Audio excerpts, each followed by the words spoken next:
Good evening, Podium Chasers. I hope you are all well. Welcome. It's Friday evening. I'm going to do a quick sound check. There's a couple of issues over the last couple of weeks, so we'll see what that sounds like today. Welcome. It's Friday evening. I'm going to do a quick sound check. Okay, the sound's a little bit low. So, welcome. Friday evenings. That means one thing only. It is the pure Simgear GT3 Friday Championship, and as you can see, we're just sat in the pit lane at the moment. We're just going to run through a couple of bits and then we're going to get straight into the action, of course. Let me turn that up a little bit, see if that helps. There we go.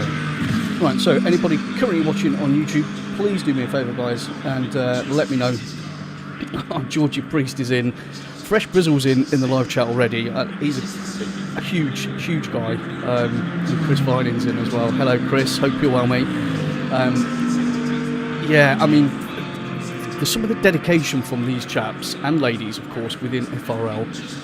Fresh Brizzle, who's in the live chat at the moment, is he's a long-time driver on the console side, and he actually stayed up. Audio's okay, fine. I'll change that in 1 second, Michael. Thank you. Let me do that now. See, it's great, isn't it? Because I've got my little friends who are all helping me out just to make sure, because we want this to sound perfect for you all. So let me make that change. Let me drop that down to there. And we'll go back in on that one. Okay, so just saying about Fresh Brizzle. Again, please let me know on that audio if that sounds any better with the cars. Constant process of tweaking things around. Yeah, I've just changed the voice volume a little bit as well. Dow's in. Whoop whoop, Cooper's here. Yes, I am. Apologies. And Michael Races, yes. I'm going to talk about you in a little while, and this will be good for everybody else. Yeah, I'm doing really well, Dal. Thank you very much. So Georgie Priest is in at the moment. He runs our American server across the pond, and he does a fantastic job over there. And they run a late night series called the TNT, and so that's like 3 o'clock in the morning UK time. And some of our guys are absolutely that crazy. Chris Gedman, who's racing tonight, and Fresh Brizzle literally just stayed up for the whole night, just got involved in that race. Such is the dedication and addiction of our guys. So well done, guys. Well done. Okay, so let's have a little look then. I'm going to turn that up a little bit. That should be better.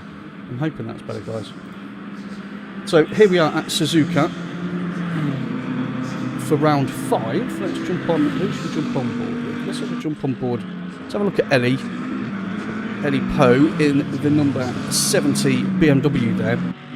You will be familiar if you've watched this series currently. It is going to be a 1 hour race. Preceding that, obviously we're in free practice at the moment. We've actually got, wow, the server's been set differently today. We've got 27 minutes left of free practice. So I'm going to have to fill a whole half an hour before we actually get into the meaty stuff. Okay, nothing like a challenge. I suppose it gives me time to talk about, well, lots of other stuff, which is all good. But so, we'll start off with that. Michael Races is one of our quickest drivers on the console.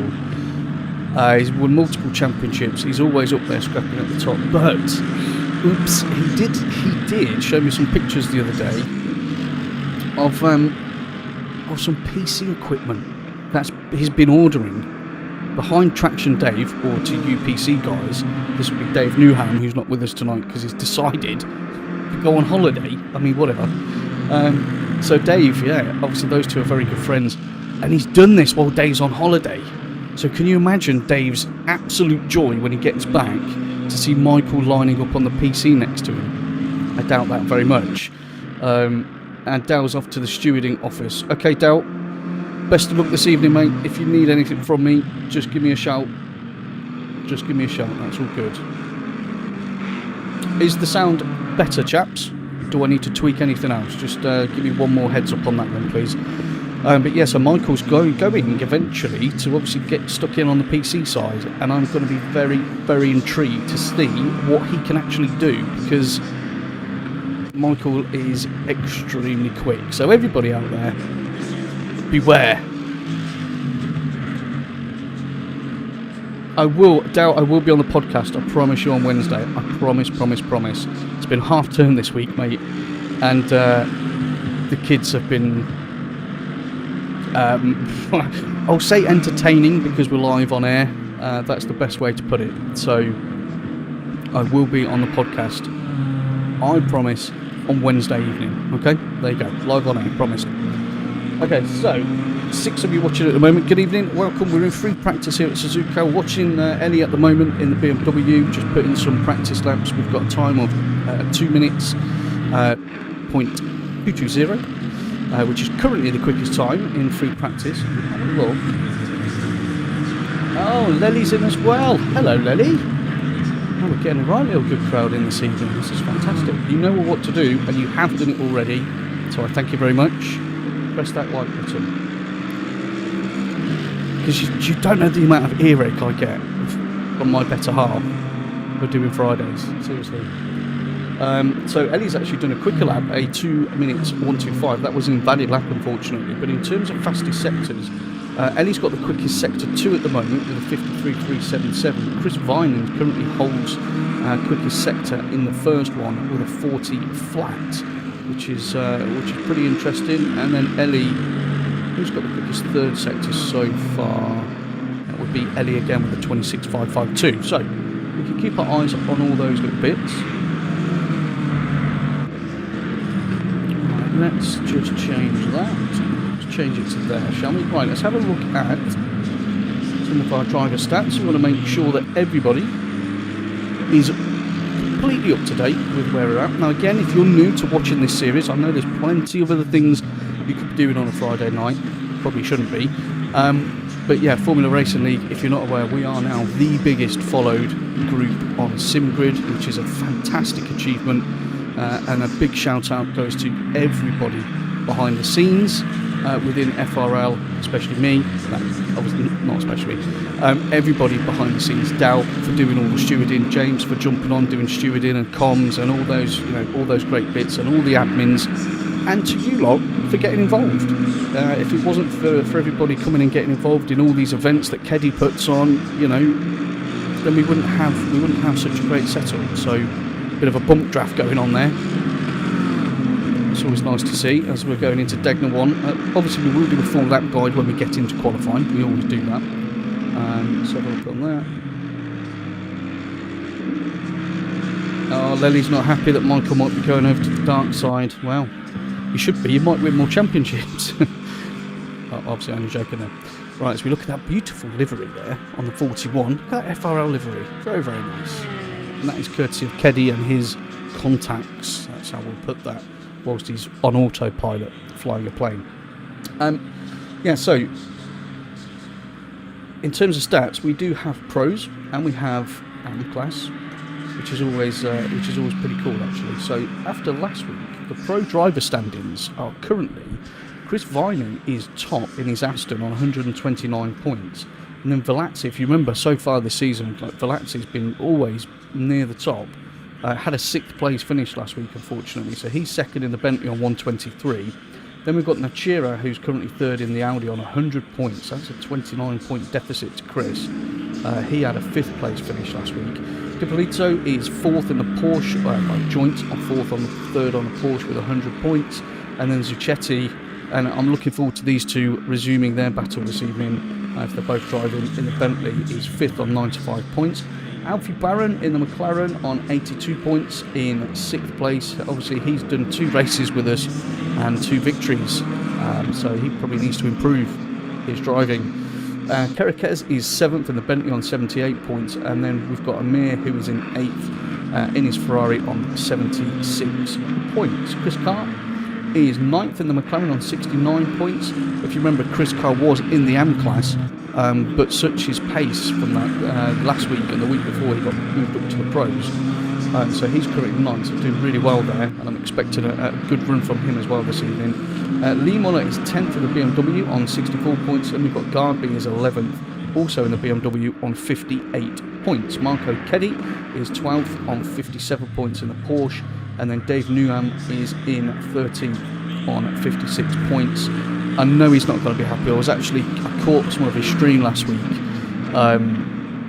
just as he crashed, and yeah, I've never seen a grown man almost cry before, but it means that much to him. Bless him. Tadima's 14th in the BMW on 54 points, and then we've got Kudasov in 15th in the Audi on 43 points. Sergio Oz is 16th on 39 points, and then we've got Dan Whitehouse in the Aston is 17th place on 37 points. Cameron Martin 18th in the BMW on 26. Ryan O'Sullivan, I should say, is down in 19th on 23 points. Now, I mean, we've watched Ryan. Ryan's really quick. We know that. We know he's got huge pace, he's got a lot there, but he just hasn't managed to put it together yet. And consequently, he's ended up with being in contacts, or the pit strat hasn't exactly gone his way, and so he hasn't currently had a decent top 10 finish yet. So he'll be looking to put that behind him tonight. Danix is 20th on 21 points, and then Tugberg is 21st on 10 points. Bertoncello is 22nd with 0 points. So that brings everybody up to date with the pro drivers. Now let's have a look at the AM drivers. Let's have a quick look in there. Well, I think everyone's coming over to PC. The whole world is coming over to PC. If you're just joining us, I'm just running through some of the statistics in terms of the driver standings, so we all know where we're at. And yet again, the AM standings. Zach Dow is currently, according to this, in first place on 142 points. We know Zach Dow's very, very quick, and that's all I've got on there, on the live standings, unfortunately. So I'll need to have a word with the powers that be to make sure that is fully updated. But we have had some really good racing in the AM class, and I'm sure that will continue this evening. Paul Trotman, good evening, sir. I hope you're well. Yeah. What are you up to, mate? You just going to have a little bit of a watch, or have you got any plans? Anybody doing anything special for the Jubilee? Yeah, of course, you're watching me. Of course you are. I get it. The King, yeah. Well, Michael will probably dispute that, but we're not talking on track here, are we? So, right, let's change over. Let's actually have a look. Who should we have a look at? There's quite a lot in there. Let's have a look at Zach Dow in the AM class, actually. Because we did. Right, number 13. In the dirty Lexus, of course. So 18 minutes left of free practice. What's going to be important this evening? Suzuka as a track, she's quite difficult. Yep, it's a very, very technical track. We've got some very quick sections. We've got some really sort of mid-speed technical sections as well, especially through the Snake, the first part of the lap, in terms of those sort of never-ending S's. So important to make sure that the car is balanced correctly. I don't just mean in terms of setup, I mean in terms of actual driving. You've got to keep that car on its toes through there, because you need to be nimble enough to get through quickly, but you don't want her too slippery that she's a handful and you start understeering or sliding, and then you're going to be losing traction and of course then time. So it's a real delicate balancing act for each of these drivers, and I'm looking forward to see how they'll deal with that. So I'm just going to pop into Discord for a moment. Okay, let's have a look at the check-ins, because I know we don't have full grids this evening. So in terms of the AM guys, who've we got racing? We've got 18 in on the AM class. So of course they've all got different names to what they do on PC, which is fabulous. So we'll probably just have to look at that once everybody is in. But yeah, we've got 18 on the AM class, and then on the pros, we've only got 11, which is, hey, don't get me wrong. I mean, it's a double bank holiday weekend, celebrating the Queen's, the Jubilee celebrations. So I get it, and a lot of people are probably on holiday. We were in half term, yeah. So we've only got 11 pros in. So this could be quite interesting in terms of other people picking up more points. So we'll get rid of Discord for now. Back into this one. Keno. Oh my word. This is like a little FRL party, isn't it? Good evening. How are you, Mr. Keen? Hope you're well, mate. Hope you are well. So, everyone that's watching so far, 8 of you, I've only got 7 likes, so whoever's missing, press the button. I have got cameras set up on all of your equipment, so I know who it is. I won't tell the world. Whilst we're in free practice, what has everybody actually been up to? Have we been sort of half-terming with kids? Have we been just... well, I know what Fresh Brizzle's been doing. He's been racing. He said to me earlier on, this is the only day that he's having off in terms of racing so far. So, I mean, fair play to you. I wish I had the time, but juggling with doing all the comms and everything else, it's very difficult. Oh, now we've got 8 likes. Beautiful. Thank you very much. Right, there we go. Ah, so they have changed that. Interesting. So it looks like the server's just skipped forward, which is pretty cool.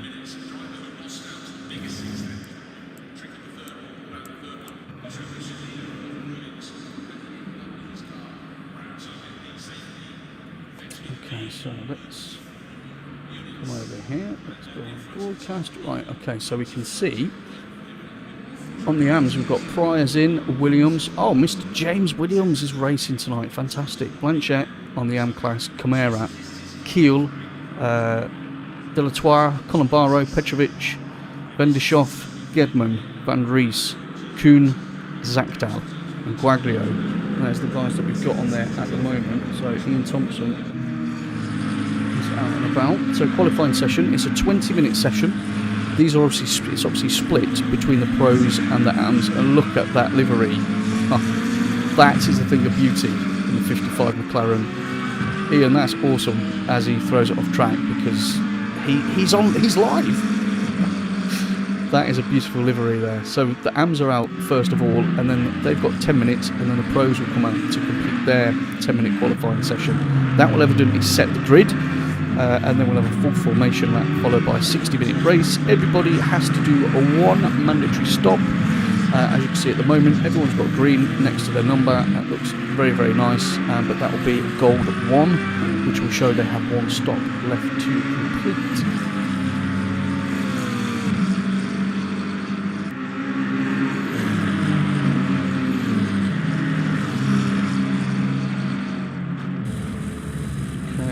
Right, so we're going to jump on board with one of our...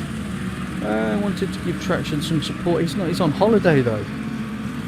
Yeah, I know. Didn't tell anyone, did he? He hopes he stays... Michael hopes Dave stays in Greece. Not you, Keno. The other one. That's very nice of you, Michael, to hope your friend has such a great time and stays out there and starts his own career, probably, doing something like that. You can see though the weather does seem to be changing. Let's go on board.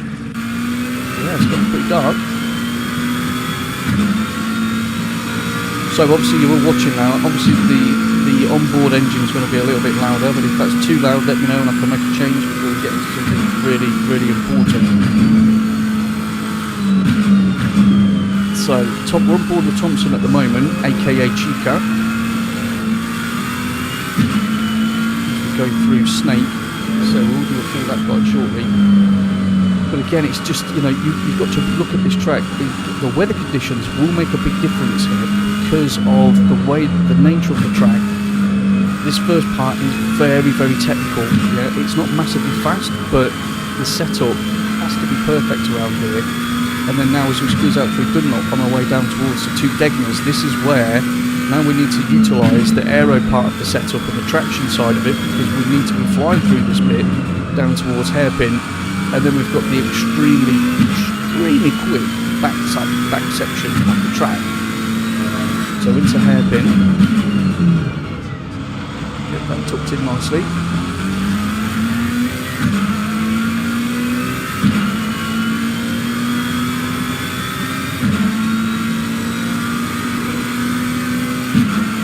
So around 200i, then into Spoon, now Spoon curve.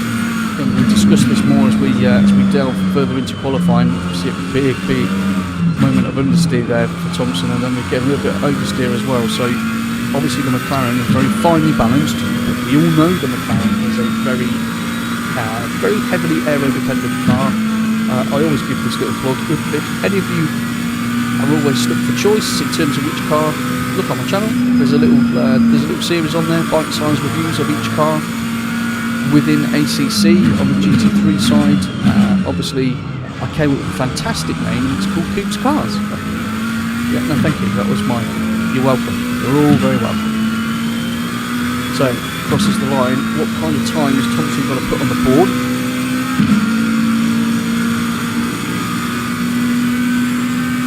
Obviously he's out that before he's validated. So Delatour is currently in pole position for the AM class with a 2.01.910. Then Guaglio is second, half a second back.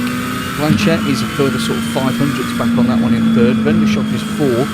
Colombaro fifth. James Williams has popped the time in 2.2 seconds off the pace, and we're on board with Thompson at the moment. As you see, Breyer sticks a time in to go sixth currently. So everyone's just getting their first laps in. Are they going to come back in and make any tweaks, given it's only a 10-minute session, or are they going to just try and run a couple of flyers? We've got to see our man Zach Dell, and no surprise there in the Lexus, he manages to stick the number 13 Lexus there into provisional pole within the AM class. Great pace. I mean, him and Chris Carr in the so obviously Chris Carr is in the Pro Class. You can see the white 104 on the left-hand side of your screen, about halfway down. Those two were having titanic races at the start of the season, but obviously Chris got the option to move up and decided he wanted that. And I think Zach Dell at that point wiped the sweat off his brow and thought, "I could get a championship here." And so he stayed put. I mean, if he carries on as he is for this season, he's not going to be allowed to be in the AM class next year. But I don't disagree with what he's done there. We all want to win.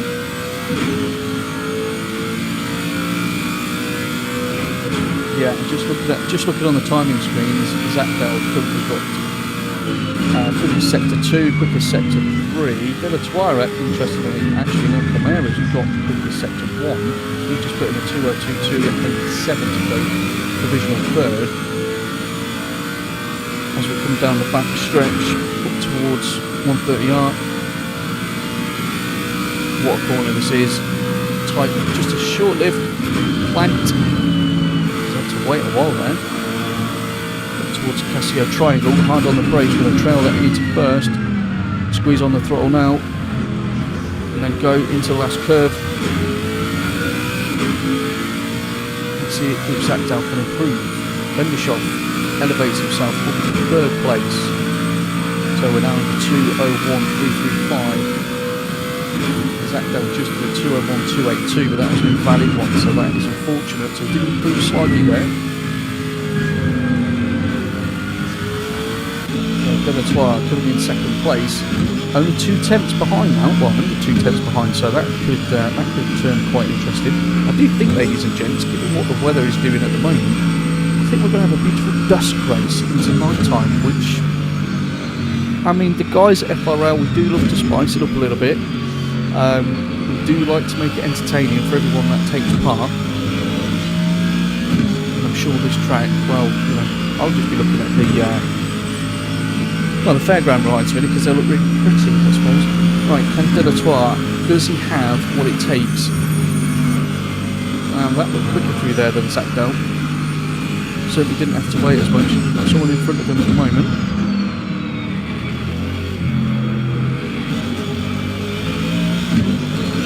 Oopsie, a little bit too much there. Let's see if we can improve on that one. The Vendershoff is pitted.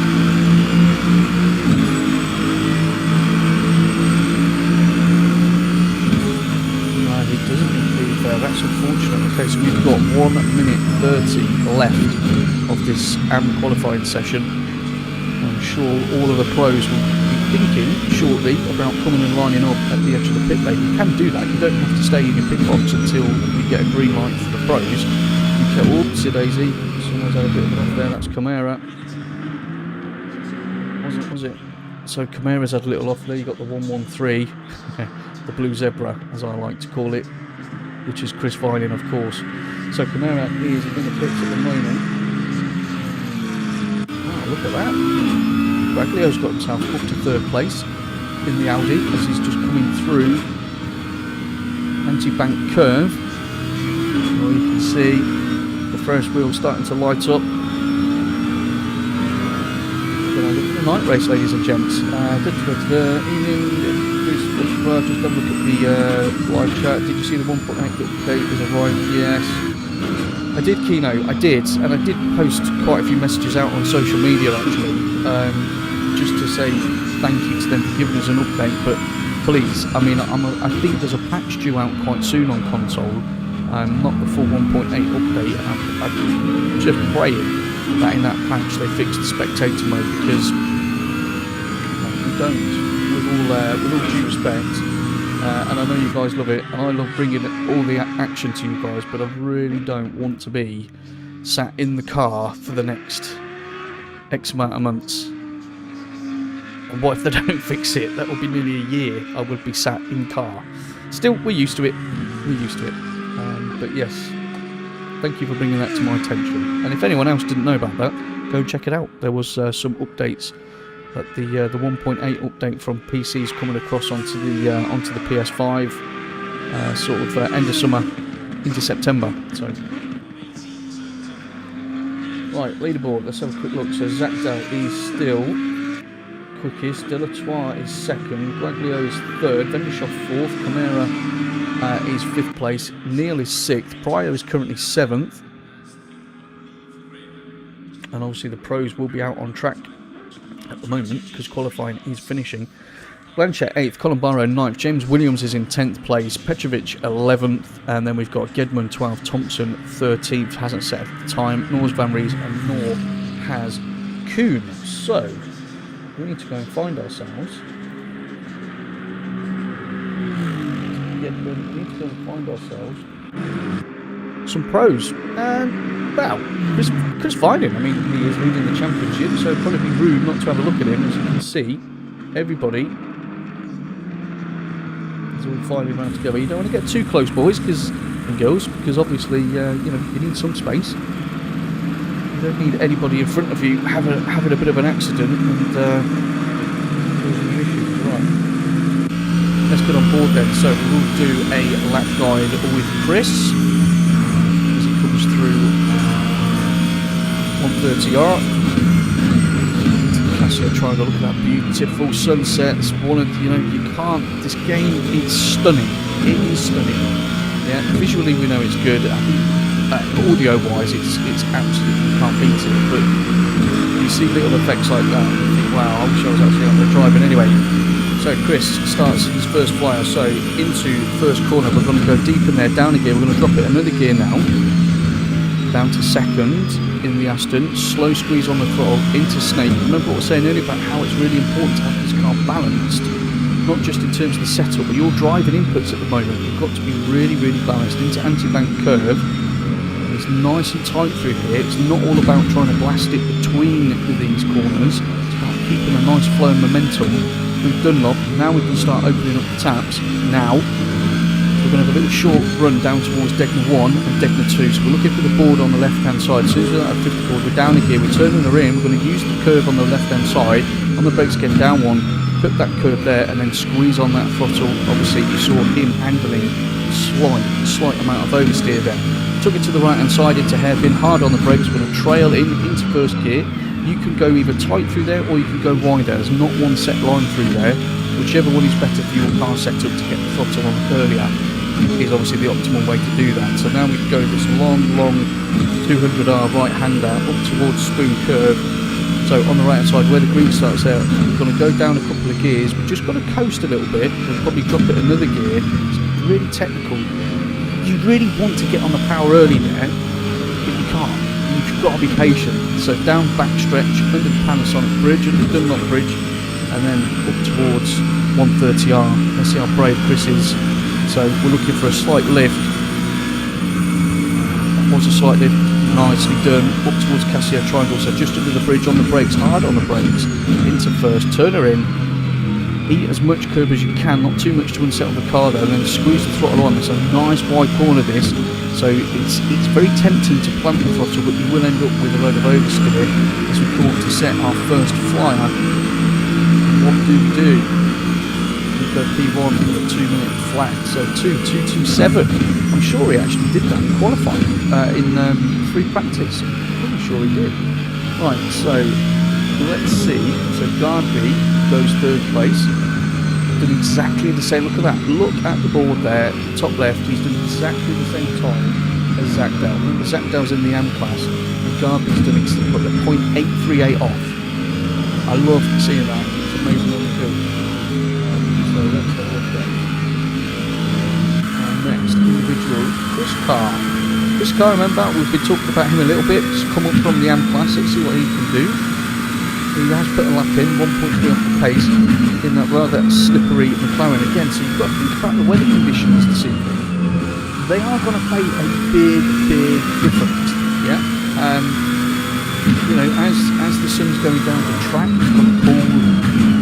You'll have to think about that in terms of the tyre pressures, in terms of the brake ducts, in terms of the amount of tow they've got on the car. Are they trying to keep heating those tyres, or are they quite happy to let that dissipate? Maybe bring them a little hotter to start with, so that they're really sticky at the beginning, but then they're going to cool naturally as they're going through the first few laps of the race, and then be more in that operating window. Lots of variables for these guys to think about. But that is, well, that's the jeopardy, that's the fun, that's what we love about it at the end of the day. Right, up towards 130R, let's see what the McLaren is like. Chris was very planted in that Aston. Beautiful Chris. Oh, I've got two Chris's. Right, on the brakes. I think he was a little bit deep there, because he was a little bit deep there. There's the oversteer I was talking about. I mean, you want a little bit. Obviously, you need to show that you're on the edge, but not too much. Chris is currently 7th place, so Vining is currently at the top, and he's improved as well. It's just doing 59.670. So we've got a Ferrari coming out of the pits there. Ooh, Ellie. Nice. Ellie in the Beamer goes pole position potentially at the moment with 59.530. That's a full almost 1.5 tenths quicker than Vining. Dippolito's in third in his Porsche. Let's have a look at him. Indeed. Now this is going to be fun. Let's get off the onboard. I mean, I do love the onboard because I'm used to it, but you get to see so much fighting going on, especially in that Porsche. We're going to have a look at that more in the race. I like that livery as well. That is pretty cool. Yeah, Dippolito is currently 3rd, Gardby's in 4th place, Carr is 5th in class, Uccetti 6th in class, then we've got Whitehouse is 7th, Sergio Oz in the Ferrari is 8th in class. Obviously that's different in terms of the starting grid, just where they are in class at the moment. But Ellie, that is a very impressive time from Ellie. I think there's just too much fighting. We need to get on board. We need to have a look at the inputs here. Let's change things around into hairpin on the brakes. And the Porsche, she is a beautiful car. She's absolutely fantastic. She sounds great. She handles great. Does handle great if you can drive her. Yeah, that's the point that I'm making. I think she makes people happy and frustrated in equal measure. Because when you get it right in the Porsche, it feels right. When you get it right in the Porsche, it feels right. When you get it wrong, you know about it pretty quickly. I just had a visitor there. That was my agent just popping in, just seeing if I wanted a pay rise, and I said no, I don't need a pay rise. I'll do this out of love. Maybe. Yeah, I know. My agent seems to be coming in a lot more recently. You know.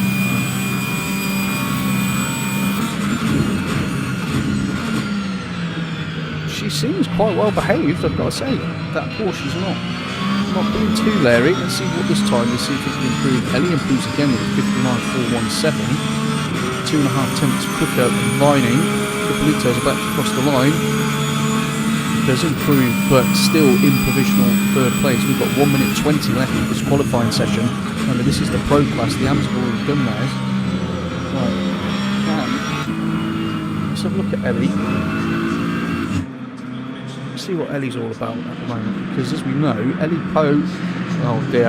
I'm not going to say the name of the team. You may just caught a glimpse of that. It came up on the bottom right. In fact, this is what I'll do. I'll change driver, so everybody watching, focus on the bottom right, so you can see it there. Old Slow Kitty 2, that's what I'll say. I don't want to get banned, so I'm not going to say what it is, but I'm sure you're not that old, Ellie.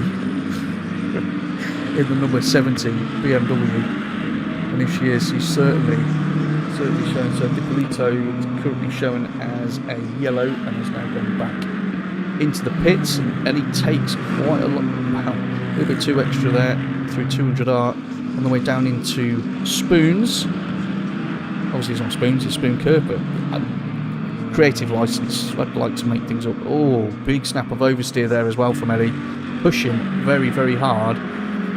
10 seconds left, so she'll probably she'll finish this lap, won't be able to start another one, so then we're going to actually have to have a look and see who is out there, who's still on a quick lap, and who can finish one. So Vining's currently second place, still 2.5 tenths off. Dipolito's in the pits, happy with his lot there, or not, but that's what we have. Garby's still out on track in 4th. Chris Carr, he's in the pits in 5th place, and Ellie decides, listen, you know what, ass in the bag, and into the pits comes Ellie. There we go. Qualifying is finished. Anyone still out on track at the moment, they can complete that lap. Who have we got out at the moment? Still, Whitehouse is still out. Okay, we've got some information over there. We don't need that.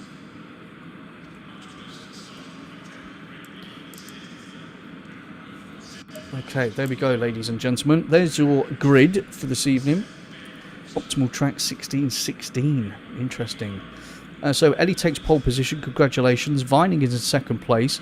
Dipolito starts on the second row alongside Garby, and then third row we've got Zucchetti and Carr. Zakdal starts in 7th with Amir, and then obviously Zakdal is pole position in the AM class. Delatour's in 9th. He's in an AM class alongside Whitehouse in the pros. Then in 11th we've got Guaglio. Pryor is 12th, Vendershoff 13th, Camara 14th, Keel is in 15th, Blanchett will start 16th, Sergio Oz in the pro category starts 17th. Let's just scroll that one down a little bit. And then we've got Colin Barrow 18th, James Williams is going to start 19th in the 41 McLaren. James, you haven't gotten away with this, I will be watching you this evening.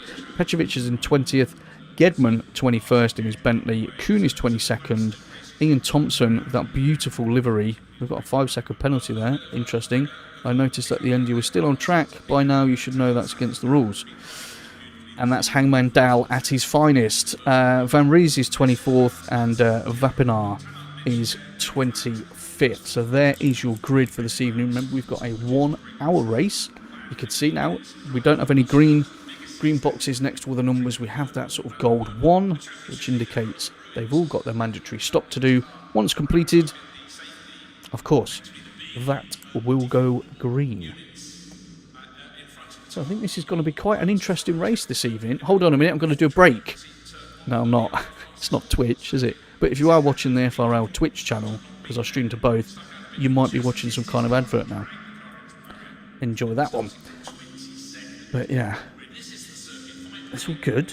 It's all good. Make sure you buy whatever's on the adverts. That's what I say. So it's going to be quite interesting this evening. We don't have a full grid of pros in, as we know. Zakdal and Delatour are doing extremely well on the AM side of things, within the top 10. But those pros that are up there, I mean, they are quick, aren't they? Ellie's quick. Vining's leading the championship. We know he's quick. Dipolito has always been hovering around the top 3 so far this series.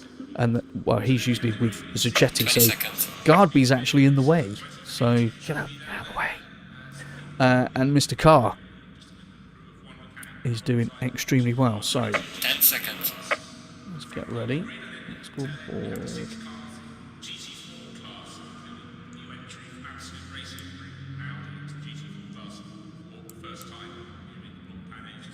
Okay, so we're about to get this one underway. Formation lap first, of course, as Ellie leads everybody away. Let's go Helicam. Oh, it's Ellie Helly. I know you guys always appreciate much more professional commentary than what I do, but I like to have a little joke here and there. Mixes it up a little bit. I was listening to James doing his comms. I think it was the 6-hour spa that they did at the weekend. I mean, again, what an event! You know, FRL are putting on some seriously good one-off events as well as the leagues. You know, we do the Rookie League, which is fantastic for people just getting onto PC or just getting involved within ACC that don't want to, you know, get smashed up in public lobbies or spend all day looking at daily races and 5 hours on RFM, which is fantastic, and all those things are really good. But yeah, we're really trying to put on some interesting, I think is the way to describe it, interesting one-off events, which is enticing in some very, very good drivers, and they're seeing that the level over here and how it's ran is pretty spot on. But the point being, I was listening to James's commentary on Saturday. He's got a lovely voice. I'm sure you all, when you watched it, thought the same. He's got a very soothing voice. Very soothing. So thanks, James. Let's see if he's got a soothing voice this evening on his comms whilst he's driving in 19th place. We'll find out, won't we? So, as you can see, we're all single file. Why are they going so slowly? We all know why they're going so slowly. It's formation. Opportunity for everyone to get some heat into those tyres, into the brakes. They'll probably also, like they've spent enough time checking their setups before the formation lap, so hopefully they've got all their pit strats sorted out for every eventuality. I'm pretty sure the weather's still going to be cooling, so those tyres are going to really come into effect. And in terms of the cars that we've got in the top 3, certainly, you know, the Beamer, when I reviewed that on Coop's Cars on my channel, you know, the Beamer's very, very steady, yeah? Jack of all trades. Doesn't really excel at anything, but he's very good at all of the bits. And he's quite a it's a very steady platform. The Aston, I think the Aston is superb on PC. I've said that many a time. And the Porsche, well, if you could drive the Porsche, she will be quick everywhere. I can't talk. Must have been all those beverages I did earlier on when I was cooking the family a barbecue.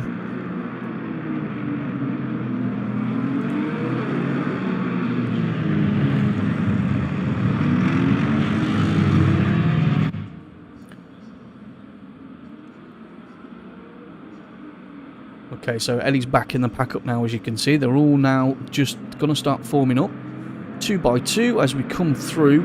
Obviously, this will be the slowest they come through this particular corner this evening, unless they're going the wrong way. There you go. Everyone forms up now. So 2 by 2. What a beautiful sight. Always is. Look at that. Look at it. Up towards Casio Triangle, and now we're ready. Everybody in their cars now is thinking, right, you know, this is round 5, I believe, of 8, so we are getting towards, well, we're certainly at the business end of this particular season 3 of the pure sim gear GT3 Fridays. Points are really, really important, yeah, they always are, but now at this stage, I mean, Vining's got quite a good lead over 3rd place, certainly, so if he can extend that this evening, it really takes a bit of pressure off him. Anyway, so we're waiting, we're going to start. Come across the start-finish line. Everybody's paused.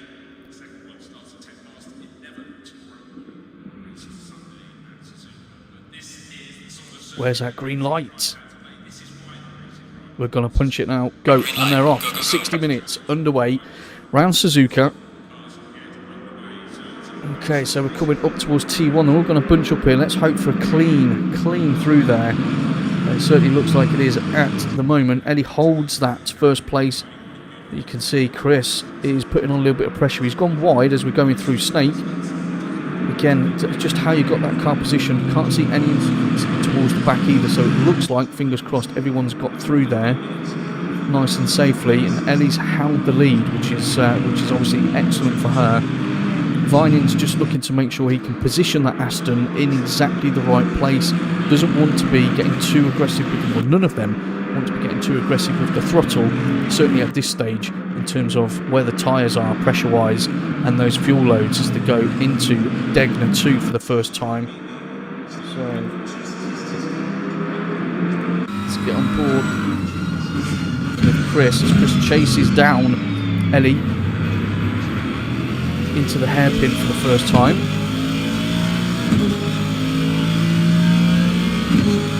Just be able to just, you know, just notice anything that's going on in terms of these two cars, how they're handling at this early stage of the race. Again, it's good pace, you know, you can see there is a gap further back now already.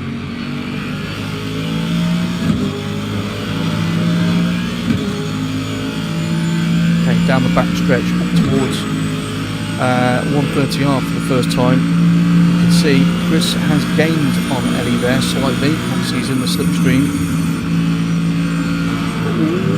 He's got so careful through there, do you see that? So he's taken, obviously we do need to take some of that curb. Oh, and Ellie goes really deep in there, and as you can see Vining gets all over the back as we go into the last curb. So he's going to have the slipstream all the way down the start, finish straight. That's not what Ellie needs at this stage of the race. You can see she's already gone defensive. So is Chris going to just sit there and tuck in? No, obviously he's going to pull out at some point. Ippolito and Garby, looks like there's been an instant there. Got yellow flags flashing up. Vining decides he's going to try and go around the outside into first corner, which, I mean, that's a brave move. That is certainly a brave move. As we go through the snake now, you can see brakes being put on. So Ellie's just making sure she's placing that beamer in exactly the right spot so that Vining can't get on the throttle early enough. It's disrupting his flow. Yeah, and obviously that means he can't be getting the power down. We know that section isn't about getting the power down, but it just means as they exit that, go through Dunlop on the way down to Degner's again, that Ellie's in the box seat in terms of controlling the pace as it stands. A little bit of oversteer there from Chris.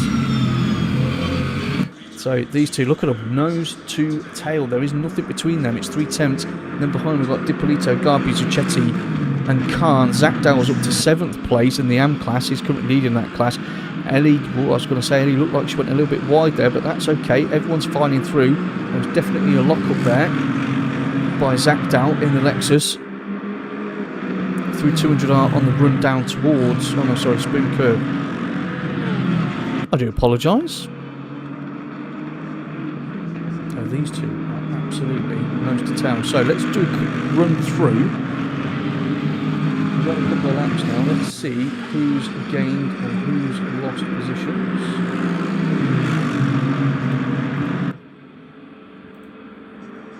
So Ellie's up top, as we can see, followed extremely closely by Vining. Dippolito's in 3rd place, 2.6 seconds further back, and he's gone extremely wide there. So let's get on board with Garby as well.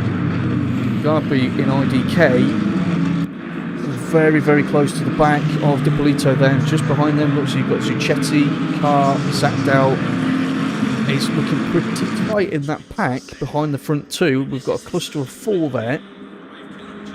And then we've got only a very, very short gap. We've got 2 FRL drivers there. So you've got Zachdow and Amir. Obviously, Amir's in the pro class in his Ferrari. And Zachdow, as we've said multiple times so far, hold on a minute, we've got a back marker already, so I must have had a spin somewhere.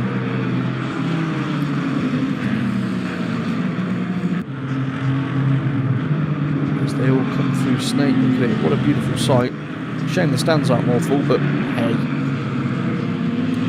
Alright, and Vendershoff, we've got yellows. We've got yellows on those two. Where's Vendershoff? Now you can see, there he is. So he's obviously having off in that McLaren, obviously. Again, she's difficult car. Very difficult car to have balance, especially going through Snake. So that's unfortunate. And it's Cedric Chetty going slowly there, so battles rage on. Zach Dowell's in 7th place, Amir's 8th, Whitehouse is 9th, Guaglio's 10th, Pryer's 11th, Camara's 12th, Blanchett is 13th. James Williams has got himself up to 14th, so that's fantastic from him. Remember, he started 19th overall. Barris is 15th, Vendershoff has dropped down to 16th, we saw just had enough there at Snake. Then we've got Keel and Oz 17th and 18th, Thompson is 19th, Columbaro 20th, Delatoire's 21st, ooh, ouch, so he's obviously had an incident at the beginning because he qualified 2nd in class. Vapanar's 22nd, and Gedman finds himself, poor chap, finds himself down the bottom, there he is, Mr. Christopher Gedman in his Bentley. Certainly pushing there, isn't he? And Petrovic is in the pit lane, so I'm assuming Petrovic has had an issue there.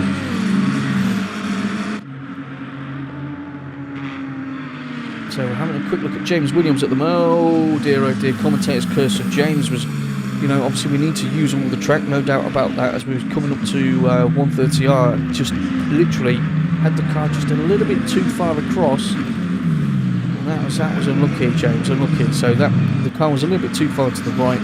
Literally, probably put half a wheel off the track there, and it just pulled him just enough to drag the car offline. So he's lost a couple of places there. As you can see, Thompson in that Castrol silk cut McLaren is in front of him. So back at the top, Ellie is still leading, still 3/10. That's definitely, I think that's doubled in length as to what we were watching earlier on. So Ellie's leading, Viney's still second, Dipolito still third, Garby's only half a second behind still in fourth. Then we've got Suchetti, Cart and Zachdale. We need to get on board with Zachdale and Chris Carr. It looks like Zachdale's just made a move on Chris actually. Yeah, and you can see, look at these guys.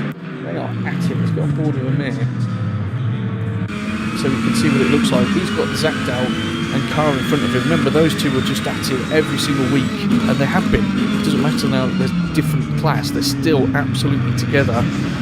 Zachdale in that beautiful FRL livery, Carr in his Castrol one, all looking pretty cool. And Amir's just sitting behind them, just taking stock, just waiting for an opportunity. 7.5 minutes into this 60-minute race. So we have had a couple of little issues so far. Look at the major that I've caught. And we've still got close fights going on, which is fantastic. So down the back stretch, up towards 130R.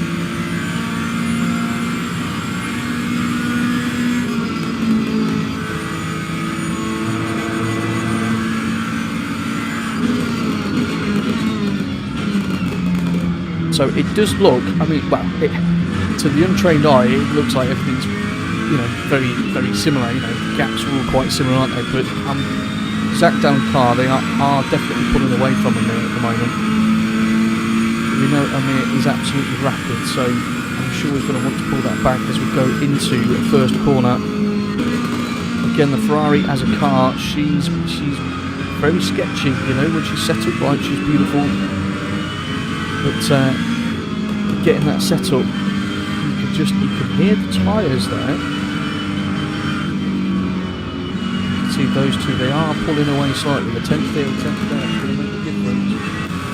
So if we go on board with Chris now as he's hunting down Zachdale. So we're on board with Carr in 7th. Whoa. Ouchie. Again, this is what I was talking about earlier on. Ooh, let's hope we don't have any issues there.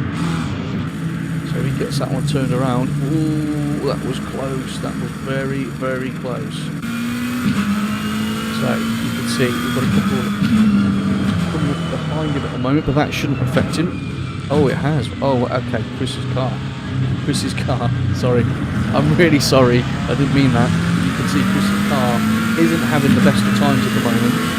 So he's losing more spots. You can see that splitter, that car's done. You can see the splitters bouncing around, so he's definitely got damage on there from that initial collision with the wall. So that is unfortunate. Let's keep on this camera angle slightly at the moment. Let's just see what it looks like chasing down Ellie. Just get an appreciation for the speed that these guys are actually taking around this track. I say it every single time. You know, I'm watching quick. And I mean quick, I don't mean very fast, I mean really quick individuals. To have the skill to drive this quickly and this closely, yeah, you've got to remember, you've got to be safe in what you're doing. To be that close, it takes an enormous amount of skill, as Chris has forgot his team name was in another massive accident. Well, touch wood, let's hope that doesn't happen, because this has been some epic racing so far this evening. There you go, I said it, it's the first time tonight, epic. Copywritten, stop saying it everyone else, it's my word. But yeah, so where else are we? Pretty close at the moment, so these are 3/10s, we'll keep on board with that as they go through Snake. That's making me feel a bit dizzy. Vito's still third, but he's 7.2 seconds down the road now, so these two, Ellie gets way out of shape, Eddie lost that. So Chris has tucked up the inside as we go into. So now the hunter becomes the hunted. That's a nice thing. Lovely little sparks there coming off that Aston as we're going through Degner 2. So this is the run down towards Hairpin. On the brakes is Ellie. Oh, she's not close enough to do anything there. Both get good traction as you would expect out of that. Then into the long right-hander, which obviously it's weird. We look at it from this point of view. 200R on the way up towards Spoon Curve. We're going to get harder on the brakes, drop it 2 gears. Then we're going to roll the car in, remember. And you've got to be patient here. Then we're going to drop it down again now. There we go. Patience. Now go. Now we've got to push that throttle. Both got good exits there. That Beamer, she looks mean. She looks mean from this angle. I love PC and PlayStation and Xbox, obviously, or any other device you can enjoy this game on. More sparks coming off the bottom there of that Aston.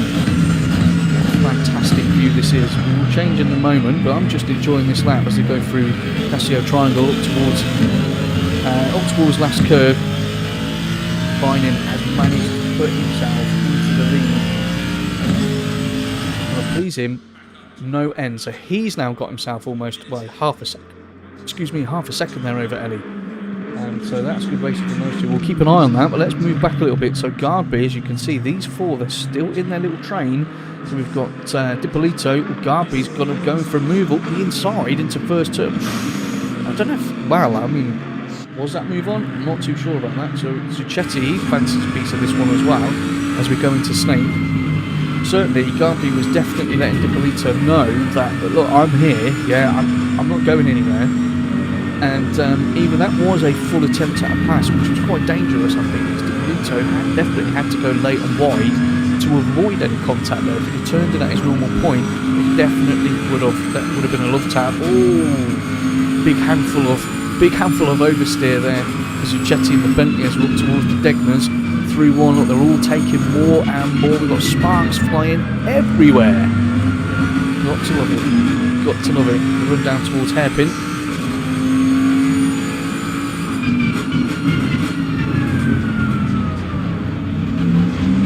So whilst we're watching this, so they've seemed to have dropped. So Zakdan was in the mix with these 3, but as you can see in that rearview mirror and in terms of the actual timings, he's dropped off that 1.3 seconds. Probably have made a little error himself there potentially. Amir's up to 7, Whitehouse 8, so he's only 4 tenths behind. We'll check that one out in a minute. That's how he's only a tenth behind, but it looks actually he's probably got that there. No, he's not. Ooh. So he's chasing down Guaglio in the number 20 Audi. It's only just over a tenth. You can see we've got another 2 just going under the Panasonic bridge there. Up towards 130R. Who's going to be brave? That Audi looks a little bit out of shape there. Oh, he is out of shape. Turned too late. So definitely turned too late. So Camara now has got an opportunity. Pulls along the outside, hard on the brakes. And they're going to give each other a route. They do, and the Audi goes bouncing over those curbs. If there's one car, well, not one car, but if one of the cars you don't want bouncing over curbs, most definitely it's the Audi. Although Camara was probably a little bit cautious there because he saw what was happening. So that has given Guaglio a little bit of breathing space as they start their next lap. So we've got some really great battles going on all over the track at the moment. Prize in 11th, Blanchett is 12th. Keel's got a 15-second penalty for him 13th. Vendershot is up to 14th. And then we've got Van Rees, who is only 6 tenths behind in 15th. We've got a little, well, I'll tell you what, if we're looking at which cars are strong at this track and which cars probably aren't, I did say in free practice the McLaren could be a bit temperamental around here in terms of that balance. 13th, 14th, 15th. We'll take Oz out of the way.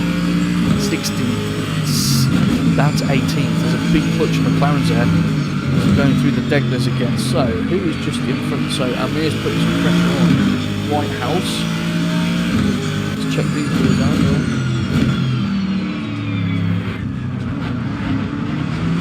He's putting some pressure on. Excuse me, world. It's a bit of a cough there. So, what penalties have we got out the window so far? Oh dear, Chris Gedman's got a stop-go 30, which means that chap, well, that is normally for speeding in the pit lane.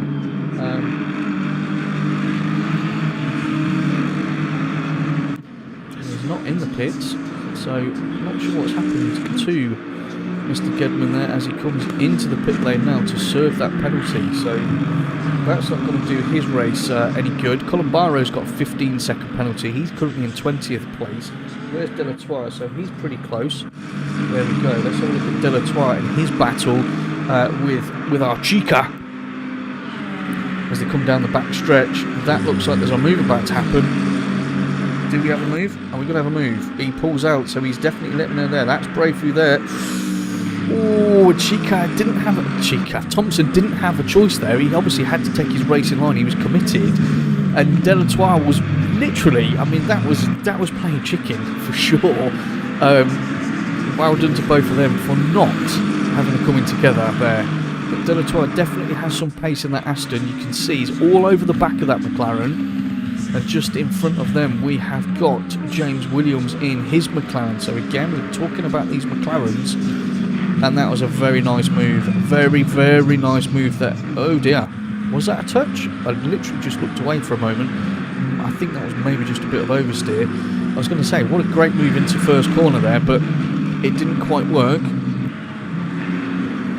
Thompson managed to hold that place, but again, he's under increasing pressure at the moment.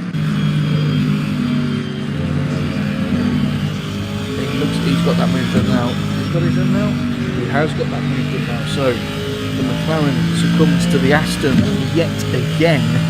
There does seem to be a running theme on this one. So, up front, Vining's now increased his lead over Ellie to almost 2 seconds. Dippolito's still in third place, but he's 11 seconds off the pace. Garby's still in fourth, only, well, okay, that's there, that's short. In terms of closest battles, that's where we're at the moment, so let's get board with it. On board with Garby, he's only 6/10 behind Dippolito in third. There's Dippolito there, as we can see, coming up towards Casio Triangle, but just behind him, Zucchetti still there in his Bentley. He is not moving. You can see Zagdal just a bit further back in that FRL liveried Lexus. He's still on the case as well, so he did drop off earlier on. I did say maybe it was an actual error by him rather than these two outpacing him, and that certainly seems to be the case because he's certainly coming back at them now as we are almost 1/3 of the way through this 60-minute race. So fantastic action going on here at the moment, and I'm loving these camera views. I'm loving the fact I'm looking at the actual carbon. Look, carbon fibre. It's stunning. Right, quick look into the live chat. 1 second. Good evening. What platform are we on here? Dazal, we're on PC, my friend. Welcome. Georgie's told him, obviously, good luck to James and Chris. Good luck to everyone, but yeah, I think the McLarens need a bit of love, I've got to say, chaps. And chapettes, if there's any chapettes watching. So, currently on board with Garby still, he's in fourth place. He wants to get involved with this scrap up front that's going to Degner 2 with the Porsche of Dippolito, but he can't just concentrate on Dippolito as much as he would like to, because Zucchetti and... do you know what? Zucchetti and Dippolito are like my favourite pairing at the moment in this championship. Not because they're better than everyone else, but they're just together every single week and it's close racing. And as I say, Garby's decided to get in between these two, and I'm sure he's having the time of his life, working probably harder than he has before. So Camara in 10th has got a 5-second penalty there. He's only 2/10 behind Guaglio, so that battle is still raging. Pryor in the Aston has now pulled up to the back of those two, just under a second behind. So there's another little three-way battle going on, which we'll check out in a moment. Blanchett is 12th, Keel is 13th with a 15-second penalty as we're coming up towards 130R. Beautiful, beautiful. Garby, that Beamer looked fractionally more settled through there. You actually saw the body roll on the Bentley, which just, gives you an idea of how they've got the cars set up. But then look how much the Bentley just chomped up those curbs as we went through the Casio Triangle, and he's then right back on the back of him. So again, fantastic battles going on. Absolutely amazing battles going on. Loving it. And all the while, they're reeling, well, they're not reeling Dippolito in because it's around about the same gap, but Dippolito, he cannot rest on his laurels for a second. And it looks there that Garby just left the door open, so that allows Zucchetti just to pull alongside as we're going through Snake. You don't really want to be doing that. You need to be focused through this section of the track, as everywhere. but extremely focused through there because it's so easy to get the car out of shape. So Vining's increased his gap at the front further still. It's now 2.6 seconds. So Ellie, you know, might have some time management going on there. And Garby got a little bit out of shape there. A little bit too much curb into Degner 1, but that doesn't seem to have hurt him too much. That gap stayed the same through Degner 2, down towards hairpin. Hard on the brakes. Let's get that car trailed in. You can see right. Next time you go through there, I'm going to go on board Suchetti, and I want you all to watch the brake lights on Garby, yeah? Because we all talk about this as a simulator and how can we improve, what can we do, is it all setups, is it all gear, you know, I've got Fanatec or whoever it is, well, that must be good. It's, you know, the driving techniques that you have to utilise, that's what increases your lap times, yeah? And trail braking, as we all know, is a huge factor within sim racing in general, yeah. And it's such an art to get that done. It takes so much time and practice. And my point is, when we're going into hairpin there, just watch how long Garby keeps on those brakes, really deep into there. So you know, obviously he's not fully braking there, but he's still on the brakes just to keep that beamer settled. And then as soon as he's off, he's back on the throttle. Good technique, and that's why he's fourth. That's why all these guys are up top, because evidently they're all pretty quick. They've got good techniques. So let's go on board with Suchetti. Let's do what I said I was going to do for this lap, and then we'll come off this one and we'll have a look at another battle. De La Toise. I'm going to stick with what I said.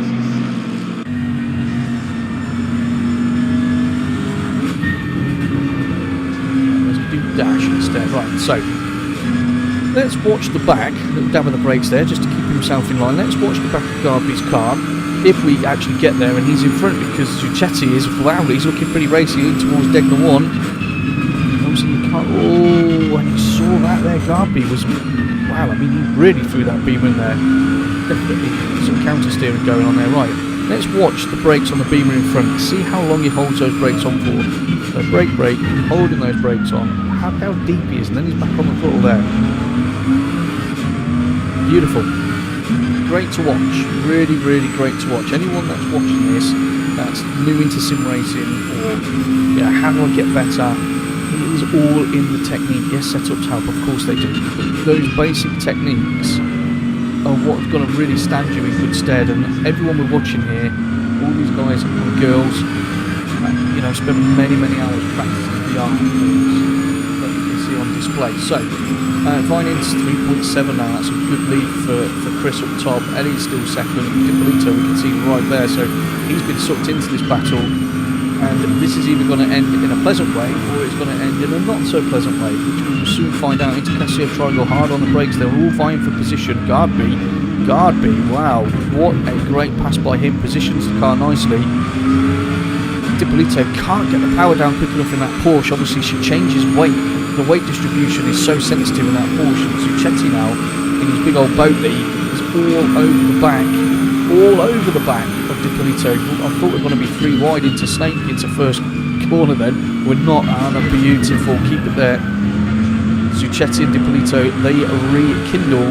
Oh, Zagdan, it's going to give Zagdan an opportunity. So on the rear view mirror there, I did think there, Suchetti held his line beautifully through there into the start of Snake, and obviously came up the inside of Dippolito. I thought he was going to make that move stick, just probably got a little bit of a swapper on there, a little bit of understeer, took him off the side of the track slightly, but hey, he's still in it. So Garby finds himself on the podium. The pit window is just opened, you can see at the top there, so we have a 10-minute pit window. Everybody now must go and complete their stops. So this is where the strategy comes in. How did they fuel? What did they do with those tyres? And what are they going to do for the remainder of this race? Interesting stuff. Can't deny that. Let's have a look from a helicam as we can watch these 4 doing their little dance around the track. So whereas are we close at the moment? Top 2 they're out. Fine. Garby's 15.5 seconds. We're watching this quintet here. And then further back. So Camara, well, that's good timing, Coop. So Camara coming out hairpin, looks like he's trying to get that move done on Guaglio again. And these two also, you remember, have been absolutely nose to tail for the entire race so far. Every time we've looked at them, there's hardly anything between them. Camara's running with a 5-second penalty, so he probably needs to get that cleared. Now, in terms of the class, Zagdal is running 6th overall, but 1st in the AM class. No big surprise there. Guaglio that we're watching now and Camara are actually 2nd and 3rd in the AM class. So, you know, you've got to think, Camara, if he wants to keep on that podium, he needs to clear Guaglio because he's got that 5-second penalty. So he needs to get this move done. But, and that's just, he did that before. No, that was James who did that before, wasn't it? Yeah, just going through 130R there. Obviously, you want to be as wide as possible on the right. Obviously, you're trying to minimise the angle on that corner. With the speed you're taking through, you need quite a wide turning just to kind of shoot the car through. And obviously, we're talking half a wheel off there. Very similar, actually, as coming into Sterling's, actually, at Brands Hatch, the left-hander, down towards the end of the lap. I always find that it certainly happens to me. I always seem to be drawn just a little bit too far to the right, and if you get half a tyre off the track there, you can't recover from that. She's going to pull you. So that was unlucky. So Camara gets that move done. Dipolito has pitted. So who else in the pits? Pryor's in the pits in the number 10. Aston from the AM class. Whitehouse has pitted from the Pro class. Guaglio's obviously gone into the pits now. And Mears pitted, as has James Williams. So Thompson, it's doing that thing again. So Thompson has pitted. He's got a stop-go 30, which is speeding in the pit lane. Delatour has pitted. Vapinar's pitted, stop-go 30. And Gedman's got a stop-go 30, also pitted.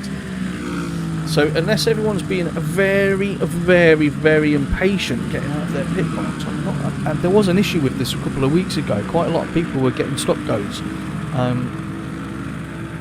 And I'm not entirely sure that it was human error, shall we say. So Amir's in the pits, Williams is in the pits as well. Vine is continuing to run. I mean, why wouldn't he? He should probably run until the end of the pit window and then get the job done, because he is consistently now eking out that time difference. So, as well as we get synchronised off-roading there between Keel and Blanchette. So they've just swapped over. Remember, Keel's also running with a 15-second penalty. Both elect. Let's see if they pit at the end of this lap. So Ellie's pitted from 2nd place. That's interesting. She's going to get that pit stop done. You can see the two massively different lines there through 130R into the Casio Triangle. Are we pitting, boys? Or are we staying out? What are we doing? Let's find out. So Keel pits. Blanchette says, I'm going to do the opposite to you. I don't want to get stuck behind you in the pits. Let's go. Let's see what that does. So Garbu is now elevated to 2nd place. Zucchetti's 3rd. Zagdal, leading the AM class, finds himself 4th overall. Camara's 5th. 5th overall, 2nd in class. Blanchette, obviously we've just seen continue, is 3rd in the AM class, 6th overall, and Van Rees finds himself up into 7th place. However, we do have everybody getting involved with the pits at the moment. As we can see, Ellie has completed her stop.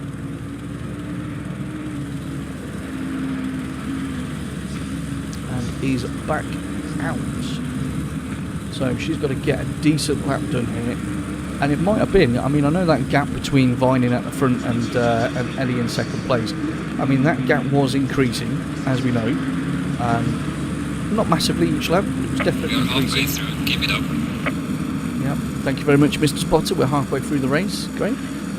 But it may have been a tyre issue, yeah? We did say at the start, in terms of the weather and how the temperature is going to be cooling and the track. So it may be to do with that, which may have made some tweaks. And that might breathe a whole load of new life in, and Vining might come in and do a fantastic stop and get it right, or there might be an issue with his stop. You don't know. You don't know. I think that's Gedman. Yeah, Christopher Gedman there, just keeping out of the way. Excellent sporting behaviour from one of FRL's finest.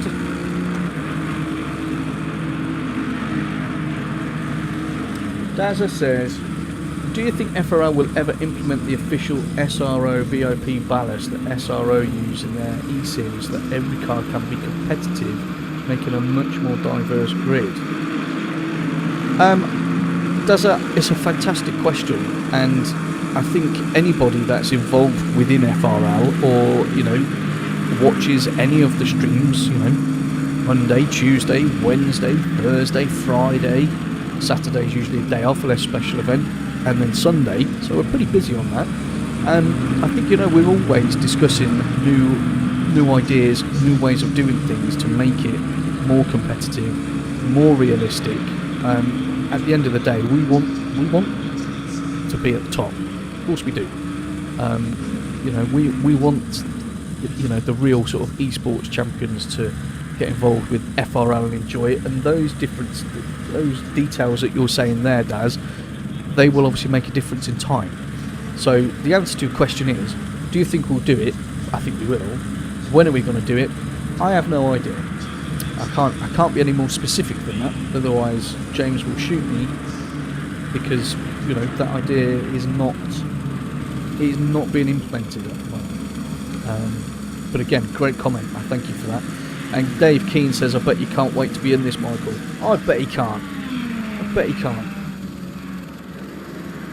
I said on the console stream on our Tuesdays, Taco Tuesdays, Tier 1 on the PS5, I've said it all season long, I've said it for months actually, I'd be very confident you could take the top 12 out of that and plug them in on PC, and all of them would be competitive. I mean really competitive. So we have to wait and see who makes that move across. As you can see, Zucchetti has just pitted from second place. So Vining, he's going to probably do another lap, or maybe two, depending on where he is on track. And he's taking full advantage. And he's got the quickest lap as well. He's got a 2 minutes flat, 0.570, which is a quick time, considering where we're at in the race at the moment. So that Blue Zebra, I was chatting with him actually a couple of weeks ago after the race. I like to talk to all the drivers, get to know them. It obviously helps when we're doing these shows, as Van Rees pits from third place and currently leading the AMCAS, so that's a good effort from him. I think he likes the Blue Zebra, and why wouldn't you? It's a great name. She looks like a Blue Zebra. We're going to keep that there. So, is he going to pit this lap? Not sure yet. So, close battle. So, Dipolito. Wow. Of course it is. Dipolito. Might as well just have his... Might as well just be the show. The Dipolito show, as you can see. Thompson behind in that silk. I do love that. Do you know what? As a kid, that livery on that McLaren, I think that was the first livery I ever saw in the flesh. So, I was raised and grew up in Coventry, and obviously anyone who doesn't know Coventry is well known for a couple of things. One, obviously we do have the best football team in the world. We're just letting other people do better things than us. And two, the Motor Museum, which is obviously huge. We've got Thrust 2 in there, and I think it was about 7 when I went there, and they had all the Jags that had just done Le Mans with the silk cut, and as a little kid you look at that in awe, and now as a little adult I look at Thompson's McLaren with that livery on, and it's taken me straight back there. So I need to go and have some sherbet. I'll be back in a little while. No, joking. Vining pits from first place, so we do need to keep our eye on that. Remember that the gap before the pit stops between first and second was 5.7 seconds. Pit window is now closed. Pit window is closed. So no one out, well, everyone's done their pit stop, so that's good. No one's going to be getting naughty penalties. Come on, push that Porsche. So Chris is still in the pits at the moment. He's just coming out of the pits at the moment. Where's Ellie? And she's just coming around the last corner. So obviously she's not going to manage to get in front of him here, but yeah, I want to see what the gap is. So that looks bigger than 5.7 seconds. To be honest, so back on board with our mid-pack Crusaders, having their scrap zapped out. What a fantastic race by him at the moment. So He's had his pit stop done. He's actually gained a spot there. So, Garby as well. Hippolyto's going to be probably pretty annoyed by that because he was obviously sat in third place, qualified third. He was sat in third place for an awful lot of the start of this race. And now finds himself down in sixth after the pit stops, which is unfortunate really. But he's only 4 tenths, just under 4 tenths behind Zakdal. But we know Zakdal is no slouch in that Lexus at all. He's in the AM class, leading the AM class, but fifth overall. Hans Suchetti in fourth place in his Bentley managed to close Garby down, or is he just looking nice? Wow, I mean, I think he's sitting pretty in that Beamer at the moment. We've seen he handles her extremely well.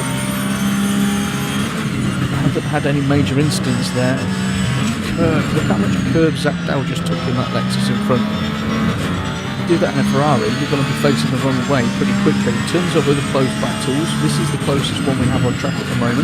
So evidently, we're going to stay on.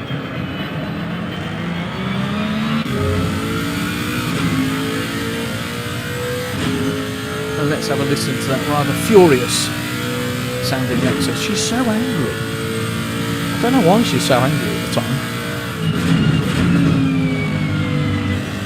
And you've got that beautiful hollow rasp on the Porsche. Again, you know, you've got to take your hats off to this game in terms of the replication. Hippolyto went a little bit too wide there. You can physically see, because Zakdal had a better line through there, that gap has increased. So that's not going to please him at all. So Vining is still up top in first place after qualifying second and getting that move done on Ellie a few laps into the start. Garby's worked his way up to third, so that's absolutely brilliant from him. He's got a 1.8 second gap to Suchetti in fourth. We're on board with Zakdal at the moment, looking back at Hippolyto, who is in sixth place. Whitehouse is seventh, Camara is in eighth, Pryor's ninth, Guaglio is 10th, and then we've got Blanchett in 11th. Van Rees has moved up the grid, which is pretty cool, in 12th place in his, well, in the first McLaren on the grid. He's followed in 13th place by another McLaren. 5-second gap there. Then we've got Sergio Oz is 14th and Mir finds himself down in 15th, which is not like him at all. Delatour is in 16th, just got himself a drive-through, so that's track limits. Then James Williams is 17th in his McLaren. Colin Barrow's 18th in the Aston, 11.5 lap, nearly 12 seconds further adrift. Then we've got Thompson in his McLaren, 55 McLaren, that's the silver one, in 19th. Vapinar is 20th and Mr. Gedman is 21st and in the pits. And if my eyes do not deceive me, it looks like, we've had a few people, 2, maybe 3, come out of the server. So obviously disconnects is unfortunate, and I hope that is what it is, because that would be quite sad if that's happened. So this is your closest battle on track at the moment, just under 21 minutes left, so we're almost 2/3 of the way through. All pit stops have been completed. If you are just joining us, this is the Pure C Gear GT3 Friday Championship Season 3. This is round 5 at Suzuka. We've had a brilliant race so far, excellent qualifying session. We've got the M class and the Pro class together, which always makes the racing interesting, because you can see on the left hand side there, anybody with the white background on their number is in the Pro class, any with the red background is in the AM class. So you would assume, that the Pro should be quicker than the AMs, which is generally the case, but obviously you have some crossover there, which is always spices things up nicely if these two continue their battle. I did say the lead at the top before pit stops between Vining and Poe was 5.7, it's now 5.1, so I'm going to keep my eye on that delta. See if that comes down. Obviously Vining's in a good position at the moment. If he wants to tie us over fuel cells slightly, then well, he's in a position to do that, because and now it's gone up to 5.6, so he's just pulled half a second the last timing sector, so I don't think he's struggling too much.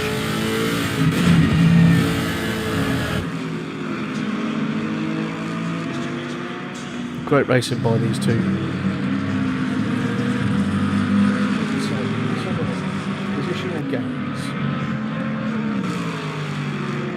So who's the big movers on the grid? So Camara started 14th and is now up to 8th. So he's had a 6th place gain, which is fantastic. Van Rees actually started at the back, 24th, and has gone up to 12, so he's up 12 positions gained, which is fantastic. And Mir, who started 8th, finds himself at 14, so he's lost 3 positions. And Delatour, unfortunately, he started 9th and has ended up in 18th currently, so he's lost 9. So they're your biggest winners and biggest losers on that front, as these two get pretty close again. Oh dear, oh dear, oh dear. So that has allowed Zach Dell has placed that car not exactly correctly. You can see on the throttle early, you can see that Lexus squirming around. Ippolito tucked back in to get a little bit more slipstream. Is he going to go for a dive as we go in towards the Casio triangle? He just shows his nose there. He's just trying to put... Like, people look at that and go, what is he doing that for? What's the point in doing that there? It was very obvious. You know, if you can pull your, show your nose slightly on that corner, you're trying to distract the driver in front of you by a nanosecond, and that's all it takes. Yeah, if you're approaching your brake or turning zone, especially at 130R, with it being such a quick corner and such a committed corner, if you can, get someone to take their eye off the ball for half a second, obviously not half a second, but you know what I mean, take their eye off the ball very, very quickly, they may miss their turning point, which means they may then run a little bit wide. And if you don't miss your turning point and you get a better line through there, you've got to carry more speed and get a better run out of the corner. So it's all these tiny little things within the racecraft toolkit that everybody can use. Conversely, if you're an experienced racer like these people are, I don't think those two have done the same lap time. I'm going to check that in a moment. If these, they have, that is amazing. Right, give me a second to talk about that. Conversely though, if you're an experienced driver, you would expect people to be trying to do those tricks so that I wouldn't say you become oblivious to them, because you have to be aware. Of course you do, situational awareness, but you should expect people to make those moves and just think, nah mate, it's not happening. Anyway, something very exciting to talk to you about. You can see at the top left hand corner, Vining and Poe both have purple next to their purple background on their positional numbers. And why is that, Mr. Cooper, I hear you ask? Well, I'll tell you why. Because they've both done a 1:59.992. They've both done exactly the same lap time, and they both hold the quickest lap. That is something I've never seen before. I've seen people do the same lap times in qualifying and things like that, but I've never seen that before. As you can see, Vining's just improved slightly, so that phenomenon has now ceased. But hey guys, you can say that you saw it here first. COMMS by Coops have brought you this epic moment of elation. Yeah, that's what I've got to say. Yeah, I'll get my coat going. Right, so Vining's having a fantastic race. They're only 6.6 ahead. I mean, that's his to lose at the moment, touch wood. We don't want to cause anything. Ippolito and Zach Dell that are watching at the moment still having a really, really good race. Let's move off these two. Let's have a look at Pryor. We haven't had a look at him so far today in the number 10 Aston. Sporting the actual Aston colours there. She's looking pretty tasty. So he's running in 9th place at the moment. Having a good race. Definitely having a good race. So he's qualified in 12th. Okay, so he's managed to move up the grid 3 places. Blanchette's moved up 5. We'll check him out in a moment. So you can see we've got some pretty decent gaps there. Ippolito and right, so Zach Dow has increased that lead now over Ippolito. It's just over a second. So that challenge, at least for now, may be done. Yeah, Ippolito's maybe thinking in that Porsche, I'm scrubbing my tyres too much here. I need to back off a little bit and just try and get them into a half decent state to be able to attack towards the end of this race. So we'll see if that is the case or not. So no change in your top 3. Vining, Poe and Gardby. Zucchetti is in 4th. Doesn't look like he's going to be able to challenge for 3rd place at this stage. He's 2.6 seconds off. We've been watching Zach Dell and Ippolito in 5th and 6th for quite a while, and that challenge that seems to have eased off at the moment because there's a second gap between them. Whitehouse is in 7th place, Comera's in 8th, and then Pryor, who we're watching now in the Aston, is in 9th. Guaglio's 10th, Blanchette is 11th, Van Rees 12th, and then we've got Keel, who's in 13th, Amir's in 14th, Sergio Oz in 15th. They are 2 pro drivers, remember, literally in a very, very big amateur sandwich, like a big one, doorstep. I mean, that's all I'm saying. That's how old I am. Williams finds himself in 16th place in the 41 McLaren. We'll look at him in a moment. Colombaro 17th, Delatoise in 18th, Thompson 19th, Vapinar is still in 20th, and Gedman, unfortunately, is in 21st place. I'm sure that is not going to hurt him too much. Right, let's have a look at Whitehouse. Again, we've got another Aston. He's just got himself a 15-second penalty. Be interested to find out what that's for. And I know Dal, who's obviously in the stewarding room, is probably shouting at all of his equipment now, saying, "Hoops, open up a spreadsheet. I don't know, open up a Google Doc or something like that." Yeah, and it says on there what it's for. I would love to, Dal, but you know what the problem is? Oh dear, as Whitehouse pulls off the track. Didn't crash there, pulled off the track. So is he going to get going or is he going to port? No. And he's left the server. Well, Dal, if you're watching, which I'm sure you are, you've just seen that firsthand. He's pulled off the track and then disappeared. So why would he do that? He was just getting airtime. Anyway, so now we're watching Mr. Gedman in the 79 FRL liveried Bentley. He's got Gardby just coming up behind him in the Beamer, so get out of the way, Chris. Yeah, it's blue flags, quick. Panic. Obviously not. Don't panic when you see blue flags. If anybody is not fully aware of the blue flag regulations within GT racing, not Formula 1, yeah, the blue flag is there to advise you that there is a quicker car coming up behind you. And that's what it's for. Like a white flag is there to tell you there's a slower car in front. Yep. As Chris gets a bit out of shape there. It's because Zucchetti is now behind him. Yeah. See that? What a gentleman. That embodies what we do here. Indicating, letting him know that he's not going to challenge him, although he'll probably smash into the back of him now into first curve, which he doesn't. Thank you. That would have been a bit of a nightmare. Yeah, blue flags. So when you get that blue flag, yeah, of course, be aware you've got a quicker driver coming up behind you. You don't have to have a heart attack or throw the car into the wall. That's not the way it's done here. You know, you are supposed to hold your race in line and continue racing. At the end of the day, you've got your own race to run. You might be in a battle with another car. It might be a different class, Pro and Am. Oh, as Chris takes to the grass slightly there. That's not going to please him too much. Going to put him under pressure, but hey, at the end of the day, Chris, points are points, my friend. Go get those points. Yeah, so basically you hold your race in line, and there he did appear to be trying to get out of the way quite quickly. I know he's got Zach down, who's also in the FRL team behind him. He doesn't want to hold him up. Ippolito is obviously still trying to chase him down. We'll have a look at Van Ries in his number 11 McLaren. Yeah, so hold your race in line. You don't have to get out of people's way. It's then driver etiquette when you're on a safe part of the track, i.e. a straight, to either lift off so that the quicker car will evidently get run, or do what Chris has done there, lift off, indicate, and just manoeuvre yourself out the way. So I don't always understand why there's always such a furore about the blue flags, and you get that quite a lot with the different classes. You've got pros and AMs, and people think, oh, you should get out of the way. No, you shouldn't get out of the way. You shouldn't get out of the way. No one's got a right for that. Anyway, off my soapbox, Ippolito, that's a yellow flag. Oh dear. So Ippolito, oh dear, obviously been fighting so hard to get back towards having that scrap with Zach Dow. Let's go back a little bit, let's see. Right, let's do a little replay. So here's a replay. It's coming up to the back of Gedman. Up towards, oh dear, 130R. So I think he's probably going to lift here. Does he lift slightly?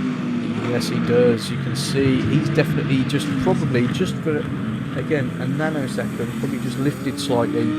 And we know what the Porsche is like, especially going through there. If you're lifting through there, you're going to get lift off oversteer, which is what we've just seen, and you're a passenger, unfortunately. So anyway, back to the race. That was me. Did you see that? I used the replay function. Amazing. as Vining continues to pump in those laps. Under 10 minutes left of this race, actually almost under 9 minutes left, so this has flown by as usual. So Chris is still in first place. Ellie Poe's holding second place nicely in the BMW. Gardby, wow, actually, ladies and gents, everywhere else has got a good gap on it, yeah, although James Williams is only a second behind Colin Barrow. So let's look at that one for now. But I was going to say, Suchetti is under a second behind Garby again. So we could end up with a challenge for the podium, which, wow, it's not like these two haven't been racing before this evening, and that gap's come down. That gap does look like it's come down. Let's have a quick look at James Williams and old Jeff. Don't know if he's old or not. Colin Barrow. Of course he's not. I'm the old one, obviously. I can't drive for more than 5 laps without, you know, needing 999 on speed dial these days. So James Williams in the 41 FRL liveried McLaren. Oh, what a beautiful car she is as well. Under a second behind Colin Barrow. Colin Barrow's in the Aston. So, I mean, as we have seen so far, the Aston seems to be a better race car than the McLaren at this stage, but I've got to change, sorry guys, because we've got a massive fight on here. If we go into first, wow, battle for the podium. Remember, Suchetti pulled that move off before, just held a beautiful line through there, and he's held that line again, but Garby's gone defensive. Let's not touch, boys, it's going to be so easy to clip there. As we go through, snake into anti-bank curve. Right, let's now start winding that throttle on a little bit, get into the faster sections through Dunlops, down towards Degner 1 and 2. Let's see how they take these two. Just look at it. Just look at the way the car's pitching. The detail is fantastic. It is absolutely brilliant. So remember, this is the battle for the podium. We've got 7 minutes left of this race. It takes a little bit too much there. And this is, again, one of the things you absolutely have to love about the standard of driving. You know, everyone's been at this for nearly an hour. And don't get me wrong, any potential opportunity to gain a position or to defend for a position, as you can also see, Williams is now just 8 tenths behind Colin Barrow, down in 16th and 17th. Any chance that you get for a move or to defend a move, get involved in a scrap, you know, you want to do that wholeheartedly. You want to make sure you're fully committed to that. But after 55, 54 minutes for the podium, well, that's when it gets interesting. So Suchetti, after having that great battle earlier on, has managed to get into 3rd place. Gardby finds himself now in 4th after holding 3rd place for so long. Does he have the mental fortitude? Does he have tyres? Does he have physical reserves there to really punch this for the next 6 minutes? Because, as I've said before, it's hard work. We're not sat on a controller on, no disrespect, we're not sat on a controller on Gran Turismo or Need for Speed. This is as real as it gets, apart from being in the car on track.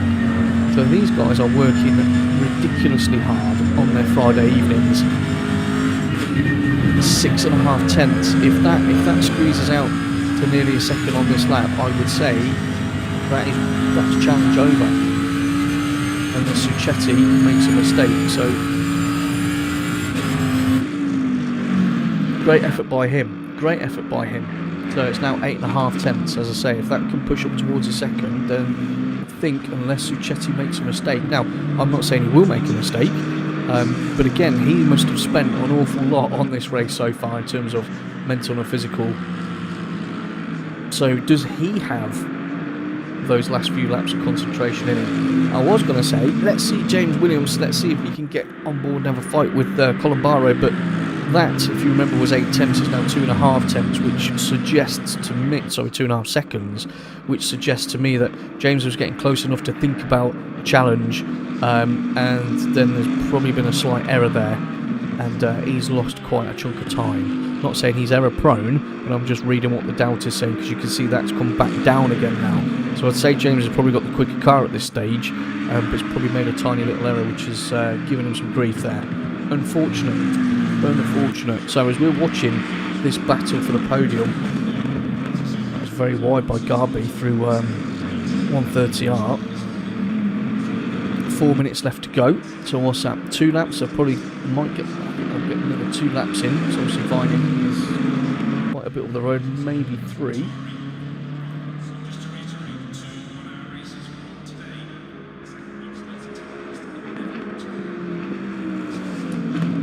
Kino says, that's not good, I'm 15th. I take it, Kino, you're talking about me expressing the sort of the top 12 to port over, yeah? If that is the case, what I meant to say was the top 12 plus whoever's in 15th. Alright? That should keep you happy. I don't know where, but apparently the SRO BOP ballast weights are available for all to see and use. Maybe SRO Discord. Ah, Traction's in. Hey, buddy. How's your holiday? Have you heard the news yet? If you haven't, I'm going to break it to you now. Make sure you're sitting down, Dave. Michael's going on to PC. He's been building one in secret whilst you've been on holiday. I know he told me to keep it a secret, but hey, we're all friends here. It's only the internet. Nobody really cares. And, yeah, so he said he's going to kick your behind shortly. Something to look forward to when you get back. No doubt. No doubt. Right, under 3 minutes left of this race. Everyone that's watching, thank you for watching so far. If you haven't pressed like, please do. You can also, if you wish to do so, spread the word, get people to have a look at the channel. It's not just comms that we do over here. And anybody that wants to, well, anybody who wants to show a bit of appreciation can always go to buymeacoffee.com/comms by Coops. Little one-off donations, you know. We're in a cost of living crisis, peeps, you know, and it's not free to sit here with 17 screens, 500 million apps, a mic, lights, you know, children. I've got to feed them, apparently. Anyway, I digress. 2 minutes left into Casio Triangle. Must be ultra professional on PC. Why is Chris in the pits? He must have run out of fuel. Chris Vining from first place is in the pits. Has he run out of fuel? We've only got 2 minutes left of the race. I didn't see an accident anywhere. Wow, that is a turn up. Let's see if we just come back out.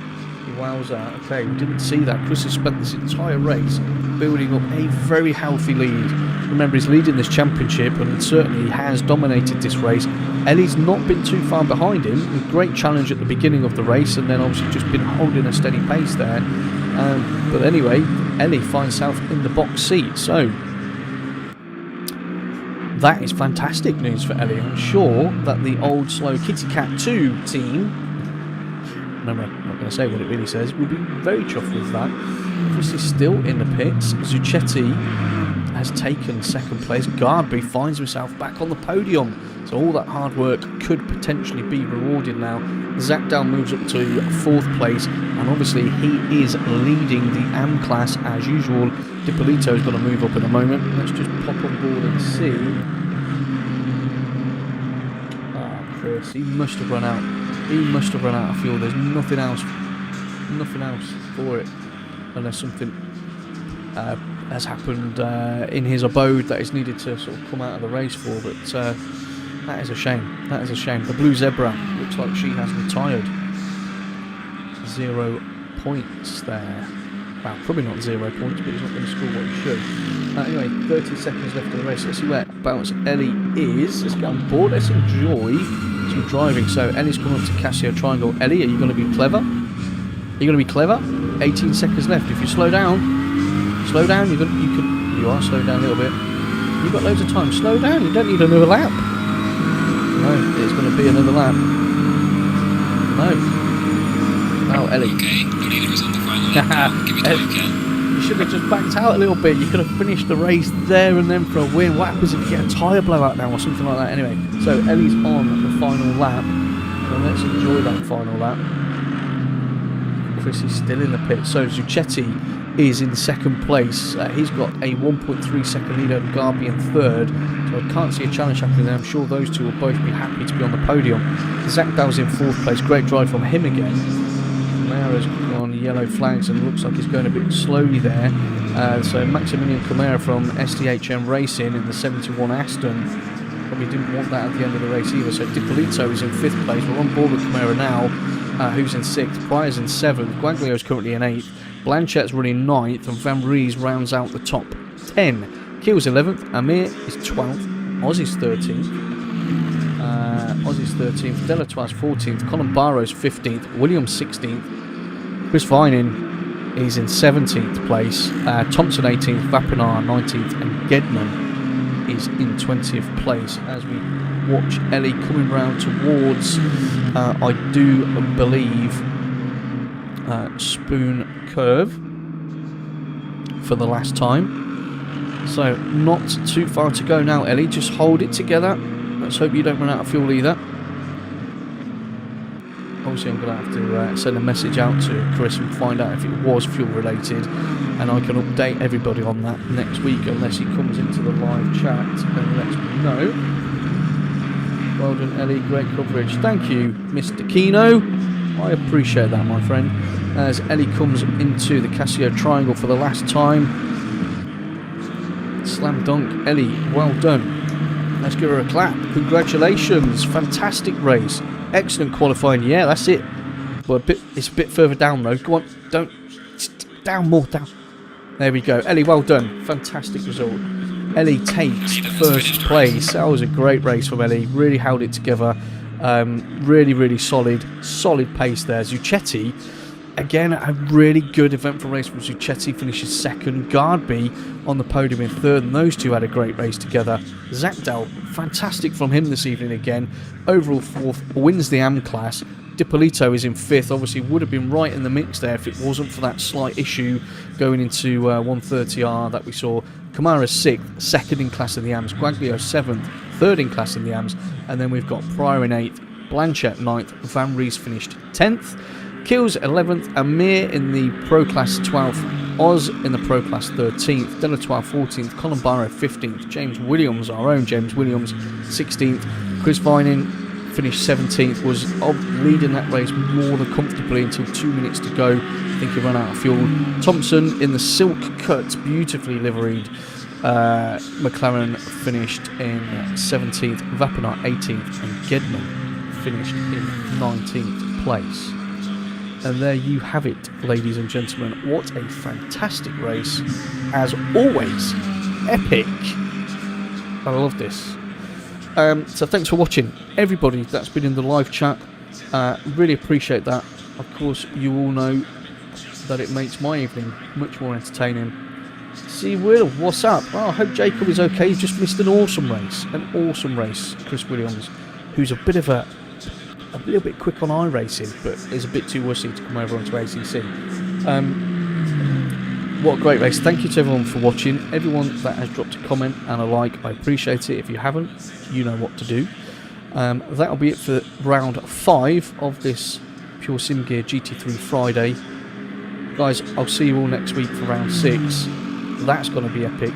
I know you missed it, Chris. You can re-watch it. You're on the stream now. You're famous. Anyway, I will love you and leave you all. Till next week. COMMS by Coops. Out.